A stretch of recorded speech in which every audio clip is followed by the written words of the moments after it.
I'm Stephen Frazier. I'm a 33-year-old single man who works for a medical equipment manufacturer. I've recently been relocated back to the headquarters after 10 years from a regional office. My boss and manager, Johnson, was thrilled about my return. "Stephen, congratulations on your return to HQ. Drinks are on me today. Enjoy as much as you want." With a beer glass in his hand, Johnson patted my shoulder as he said this. Today, he invited me out for drinks to celebrate my return to the headquarters. Thank you, but the reason I was able to hang in there and do well in the regional office is all thanks to you. This wasn't just a polite phrase, it was the truth. About a year after I started working at this company, I was suddenly assigned to work at a regional office by the manager at that time. Johnson was a section chief. It seems that I was disliked by the manager for being a quiet and boring guy.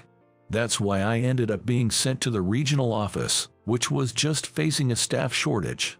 I was filled with anxiety that I might not be able to return to the headquarters. Tommy, who was driven by such fear, that then Johnson gave me some encouraging words.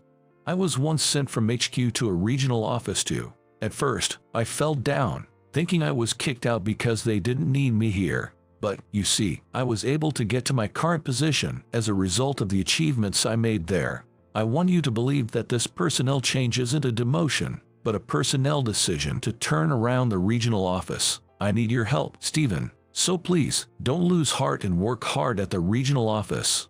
His words were such a huge boost. I was dispirited when the personnel changes were announced, but thanks to Johnson, I was able to face forward and keep going. Even after my transfer to the regional office, I sought advice from Johnson and motivated myself. As a result, the improved performance of the branch office was recognized, and now, I have proudly returned to the headquarters. The former department head had transferred to another department as well, so let's start new and work hard at the headquarters. During a joyful reunion and pleasant chatter, Johnson suddenly made an unexpected proposition. "Stephen, if you're okay with it, would you like to meet my daughter?" "What, your daughter?" The moment I heard the word "meet my daughter," I was stunned. Truth be told, I had never been in a relationship before. I appreciate your sentiment, but as you know, I'm not exactly the social type. I'm a bit embarrassed to say that I don't have any experience dating women. If I met your daughter, I'm afraid she might find me unsuitable. However, Johnson gently reassured me. That's not true. You're much better at communicating now than you were 10 years ago. Your hard work at the regional office in Nebraska has really paid off. I value that about you, and that's why I want to introduce you to my daughter. I think you two would be a great match personality-wise. When I say meet, I just mean have a meal and get to know each other. There's no pressure. Who would have thought that Johnson saw me in that light? His words hit me hard, and I ended up accepting the proposal to meet his daughter. He showed me a picture of his daughter on his phone, and she was stunningly beautiful. However, after finishing the party and returning home, I was already beginning to regret it. I'm not cut out for romance. Though I hadn't mentioned it to him, I had a traumatic past with love. Rewind 16 years. When I was 17, my mother ran off somewhere with the man she was having an affair with. The shock of my mother's disappearance was tough, but worse things were to come. My father, enraged and feeling betrayed by my mother, started taking his anger out on me. "Your mother left us because she didn't care for you. You're going to live a lonely life, unloved by anyone." While drowning his sorrows in alcohol, my father repeated these harsh words. Seeing me, who resembled my mother, probably infuriated him. I had no outstanding talents, and perhaps I lacked the charm to keep my mother by my father's side. Deeply hurt by my father's words, I became increasingly introverted. From then on, my father drank more and more, leaving all the household chores to me and raising his hand at the slightest provocation. To avoid getting yelled at, I found myself becoming a perfectionist at home, and before I knew it, I was frequently late for school. Constant tardiness, along with my troubled home life, led to a negative aura surrounding me, and before I knew it, I found myself isolated from my peers. Feeling uncomfortable in my own classroom, I started spending more and more time in the nurse's office. The school nurse, Linda, was very kind and listened attentively to my problems. I couldn't share the full details considering my father's position, but having someone like her, who made time to listen to me, was a lifesaver. You can tell me anything that's troubling you. For your own sake, try your best to get your credits. Once you can stand on your own 2 feet, you'll be able to leave your father sooner. Indeed, she was right. At this rate, I was going to be unable to graduate. Thus, I made a firm commitment to attend all my classes and spent my remaining time seeking refuge in the school nurse's office. Gradually getting the hang of juggling all my responsibilities, I stopped being late and managed to avoid flunking. In the midst of this lifestyle, I found another reason to frequent the nurse's office. There was a female student other than myself who often visited the nurse's office, and I found myself eagerly looking forward to our secret conversations. Her name was Emily Thompson, 1 year younger than me. "Good morning, Stephen." Every morning, when I went to the nurse's office, Emily would greet me with a radiant smile. I was also happy to see her, and I returned her greeting with a cheerful good morning. Emily often said, "I'm practically homeschooled in the nurse's office." She rarely ever stepped foot into a classroom, spending nearly her entire day in the nurse's office. The reason was Emily's appearance. She always wore a rumpled school uniform, her face hidden behind long bangs, and the rest of her long hair was simply tied back. She was a plain girl. Because of this, Emily was often scorned as dirty by those around her, and everyone kept their distance. But it wasn't because she was disheveled by choice, but her home environment. Her parents favored her older sister and were constantly oppressive towards Emily. As a result, she received hardly any new clothes or daily necessities and couldn't afford to go to a hair salon, resulting in her unkempt appearance. However, I thought she was a wonderful girl. Yesterday, I borrowed a book from the library that was so interesting. It's really wonderful to have such interesting books available. Seeing Emily speak with a smile gave me strength. Even in a situation that would normally seem hopeless, she was always proactive in finding something enjoyable. While everyone criticized Emily's appearance, I noticed that her eyes peeking out from under her long bangs were beautiful. They were clear, light brown, beautiful eyes. With my heart pounding at the sparkle in her eyes, I relied on my conversations with Emily to get through the tough school life. Looking back, it was probably my first love. But all of that was in vain when one day Emily suddenly disappeared. Without saying anything, she suddenly transferred to another school. Even when I asked the teachers, they couldn't tell me anything because of privacy reasons. I thought of her as a fellow student visiting the nurse's office, but I didn't expect such a sudden farewell. It's like when my mom suddenly disappeared. Everyone leaves me behind and goes somewhere else. After that, I somehow managed to graduate high school and moved on to a distant university on a scholarship. It was finally a chance to get away from my father. But no matter how much time passed, I never fell in love with anyone after that. I couldn't forget Emily, and I was afraid of getting hurt, so I couldn't commit to a romantic relationship. So, I felt sorry for my boss, but I doubted that the dinner date would go well. As the day of the dinner date arrived, a woman more beautiful than the one I had seen on the phone appeared in the private room of the restaurant where we were meeting. I was taken aback. "Nice to meet you, I'm Emily." Johnson's daughter introduced herself and bowed politely. "Me, nice to meet you. I'm looking forward to today." Emily was a woman with beautiful fair skin, who wore light-colored dresses with grace. Her smooth chestnut hair swayed, and with her charming aura, I felt my heart race. Oddly enough, I felt a strange connection to the name Emily. Apparently, I seemed to have quite a destiny with that name. The dinner date had me nervous, but we both loved reading, so conversation flowed more freely than I had anticipated.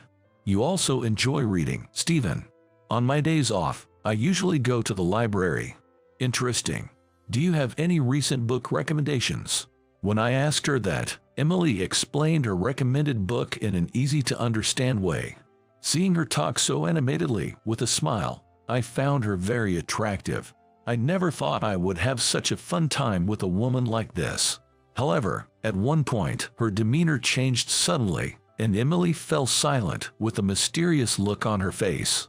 Did I say something wrong? Nervously, I asked her, is something wrong? She stared at me and said, oh, come on, you have to realize it. She rolled up the sleeve of her dress, revealing a bracelet made of black natural stones. The moment I saw the bracelet, I involuntarily let out a sound, as a memory from 16 years ago flashed back. That day, as always, I headed to the nurse's office during lunch break. Linda, the school nurse, must have been in the restroom or somewhere, and it seemed that nobody was in the nurse's office. But then a breeze flowed in from the window. The curtain attached to the nurse's office bed swayed, and I witnessed an incredible scene. What? Through the gap in the curtain stirred by the wind, I could see Emily on the bed, holding a large quantity of something that looked like black tablets. On the table next to the bed, she was staring intently at the tablets. She can't be planning to take those. No matter what kind of pills they are, it's clear that consuming them all at once would be detrimental to one's health. Emily, unable to bear it any longer, I forcefully pushed aside the curtain and stormed over to the bed. Stephen, what on earth happened? With Emily visibly startled by my sudden intrusion, I grabbed her shoulders and blurted out in a rush. Don't be so hasty. We're still young. Even if things are tough now, surely if we stay alive, good things will come. And I don't want you to disappear. I found myself in tears before I even realized it. I didn't want to lose Emily. That feeling was so strong that tears just naturally welled up in my eyes. But, despite my panic, Emily remained calm. What on earth are you talking about? I'm just making a bracelet with the stones I got from the librarian. What? What Emily had in her hands were not pills, but natural stones. Knowing about my misunderstanding, Emily started laughing heartily while clutching her stomach. I also felt embarrassed about my jump to conclusions and found myself blushing. Then, Emily, still chuckling, handed me the bracelet. This stone, called black tourmaline, is said to have the power to protect from negative energies. I already have mine, so I'm giving one to you, Stephen. Really? Oh, thank you. I didn't expect to receive a gift from Emily, so I was honestly delighted. Yeah, you're a valued member of the infirmary gang, Stephen, and don't worry, I'm not going anywhere. Even though she said that, Emily suddenly disappeared. Now, Emily is right here in front of me. Unconsciously, with tears filling my eyes, I took the black tourmaline bracelet from my suit pocket. It's been 16 years since then. I've worn it faithfully, never once leaving it off my person. Before I knew it, Emily's beautiful light brown eyes were also filled with tears. I'm sorry for transferring schools so suddenly, but there was a deep reason behind it. According to Emily, her parents got violent with her, and fearing for her life, she ran away from home. Emily's mother's brother, who happened to be Johnson, and the two of them were uncle and niece.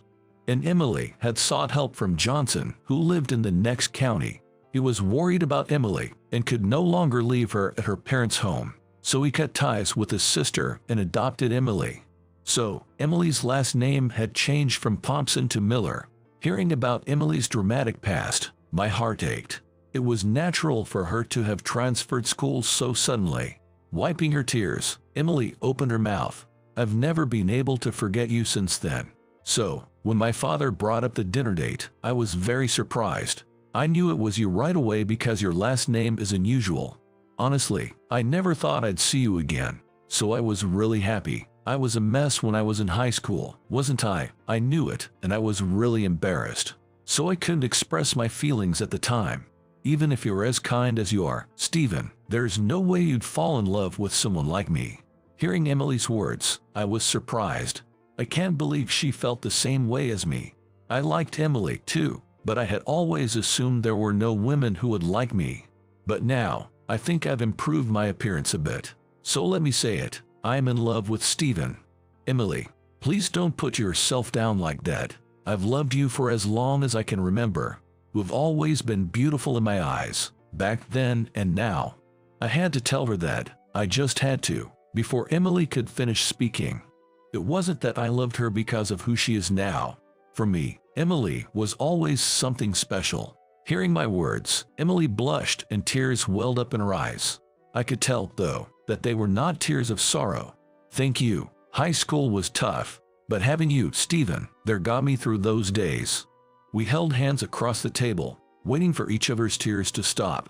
Everyone I thought would leave me had gone somewhere, but Emily kept her promise. And so, she came back to me. That reality washed away the painful past with the tears, something I felt deep in my bones. After a year of dating, we decided to get married. When we started dating, Johnson was very surprised to learn that we already knew each other. I was so surprised. I had no idea the two of you knew each other, but I am truly grateful to Stephen. During high school, Emily was wounded deep down, but thanks to you, she's pulled through. As he said this, Johnson gazed into the distance as if lost in the past. There are circumstances between my wife and I that have prevented us from having our own children. That's why we've always thought of Emily as a daughter. Not having a child must have been hard for Johnson at the time, but it was clear to me and to Emily herself that the Johnson and his wife genuinely cared about her as if she were their own daughter. Emily was really happy to become your adopted daughter. She said she is able to smile now thanks to you. If you say that, it makes me happy. We have suffered a lot, and I've always wanted her to be happy. I believe that you will definitely make our daughter happy. Stephen, or can I start calling you my son? As he said this, Johnson gave a shy smile. Right. Marrying her meant that I, too, would become his son. I shook my head vigorously, a broad smile on my face. Of course, from now on, I will call you my father-in-law. Haha, not only a daughter, but now I've got a son as well. It's like a dream come true. Maybe the experiences we each had in our pasts were dark and sad, but thanks to the irreplaceable encounters, we knew the joy of love and being loved. Savoring that happiness, my heart swelled with hope for the bright future ahead.